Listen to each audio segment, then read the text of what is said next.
like me, especially if I'm ever changed.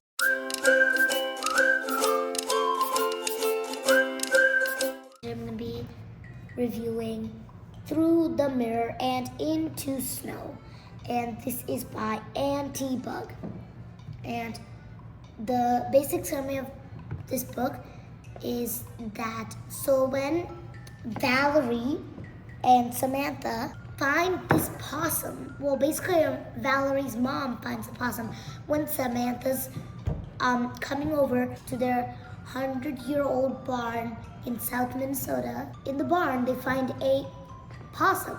So then they're really troublemakers, and they decide to go sneak out at night and see the possum. So then, eventually they run into this mirror. But the thing is, the mirror doesn't show the reflection on the other side. The mirror shows the reflection to a forest. And then they're like staring at it, looking back at it, pinching themselves, checking if they're dreaming.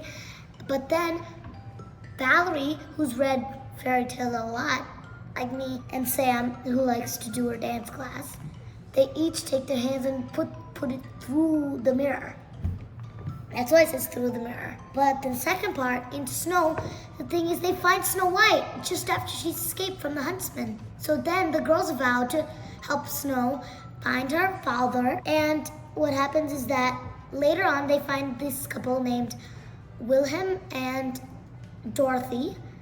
And Snow decides to live with them. And then Wilhelm gives them a few rides, and they go across the kingdoms to look for Snow's father. Then they find out that he's still away at war, or the Crusades, or whatever that is.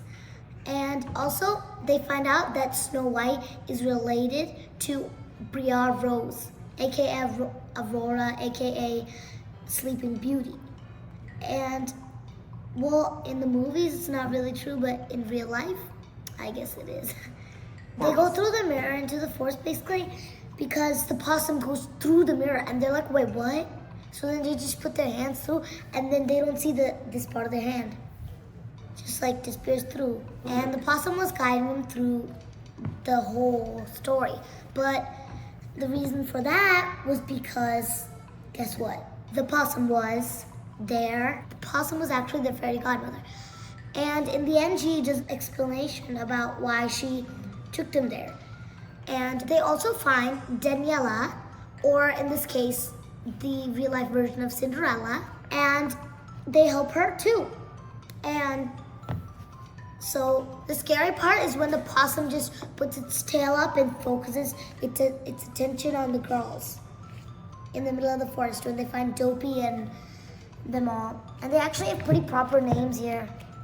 Okay, so there's Sleepy's actually Lillian, Dopey's actually Toby, Grumpy's actually Grady, Doc is just his nickname, and Sneezy's Simon, and Happy is Henry, but he goes by Hank, and Billy is Bashful. And also, I enjoyed reading this book very much. The lesson that I learned in this book is that no matter what, fairy tales and stuff are based on things that happened a long time ago. So if you want to use a time traveling machine and go find Cinderella, then be my guest.